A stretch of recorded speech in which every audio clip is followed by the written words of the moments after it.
जय श्री कृष्णा साथियों। आज की इस कहानी का शीर्षक है ग्वालिन और लड्डू गोपाल। साथियों, दिल खुश हो जाएगा इस कहानी को सुनकर। बस कहानी में अंत तक बने रहिएगा। एक पंडित जी वृंदावन की तरफ आ रहे थे। यमुना जी आने पर विचार आया कि क्यों ना स्नान और संध्या वंदन कर लूं, फिर आगे चलूंगा। अब संयोग से वहां पर एक ग्वालिन मिल गई। वह यमुना पार करके दूध और माखन बेचने जा रही थी। पंडित जी ने उससे कहा कि थोड़ी देर हमारे लड्डू गोपाल जी को ले लो, तब तक हम स्नान आदि करके निवृत्त हो जाते हैं। अब पंडित जी ने अपना झोला उस ग्वालिन को पकड़ा दिया और चले गए स्नान करने यमुना नदी में। ग्वालिन ने विचार किया कि पंडित जी तो चले गए हैं, जरा हम भी देखें तो सही कि आखिर लड्डू गोपाल जी होते कैसे हैं। ग्वालिन ने झोला खोला तो उसमें एक डिब्बी मिली।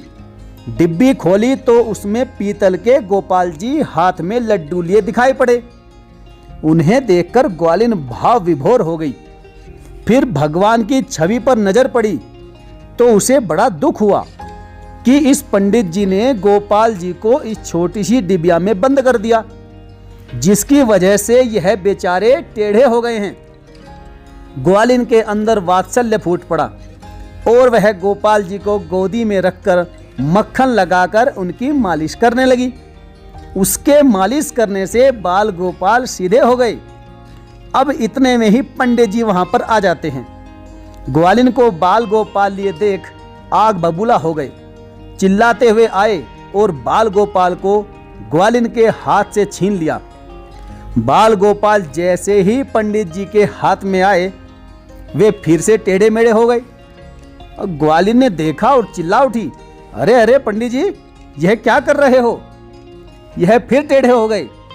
बड़ी मुश्किल से तो उनकी कमर सीधी हुई है, कितनी मालिश की है तब जाकर यह सीधी हुई है। पंडित जी के हाथ से ग्वालिन ने बाल गोपाल को ले लिया।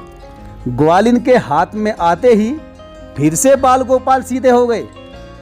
यह सब देखकर पंडित जी बड़े आश्चर्यचकित हुए। आज उनको पहली बार ज्ञान हुआ कि ये ग्वालिन तो बहुत उच्च कोटि की भक्त निकली।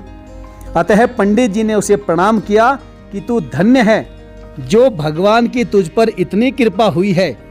वास्तव में ग्वालिन की भक्ति निश्चल थी, कोई खोट नहीं था उसमें, इसीलिए तो भगवान की कृपा उस पर हुई। नहीं तो आप मंदिरों में जाकर कितना भी माथा टेक लें, उसको भगवान कभी नहीं मिलेंगे। भगवान अकारण ही किसी पर कृपा नहीं करते और ना ही अकारण किसी पर करुणा करते हैं। भगवान को केवल निश्चल भक्ति और भगवान की कृपा से ही जाना जा सकता है। उनकी कृपा भक्तों पर तभी होती है जब वह मन बुद्धि से शरणागत होते हैं, उनकी शरण में जाते हैं। अगर साधक मन और बुद्धि से समर्पण नहीं करता तो वह भगवान की कृपा कभी नहीं पा सकता। साथियों, जब बच्चा संसार में आता है उस समय उसकी जो अवस्था होती है उसे देखकर ही माँ उस पर कृपा करती है। उसी प्रकार जब साधक मन की बुराइयों को त्याग कर भगवान की शरण में जाता है तब उनकी कृपा साधक पर अवश्य होती है। भगवान ने गीता में भी कहा है कि जो मेरी शरण में आते हैं वे जरूर भवसागर पार कर लेते हैं, क्योंकि जिस प्रकार किसी अबोध बच्चे की सारी जवाबदारी उसकी माता वहन करती है, उसी प्रकार से मन और बुद्धि से जब भक्त भगवान की शरण में जाता है तो तब उसकी सारी जिम्मेदारी भगवान स्वयं उठाते हैं।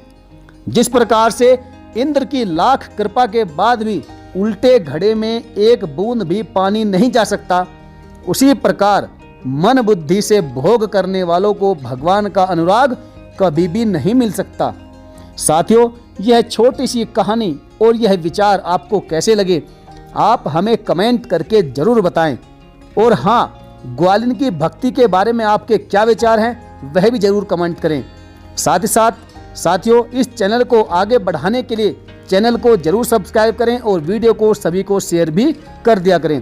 तो चलिए साथियों, मिलेंगे फिर और किसी बेहतरीन कहानी के साथ। तब तक के लिए जय हिंद, धन्यवाद, जय श्री कृष्णा, जय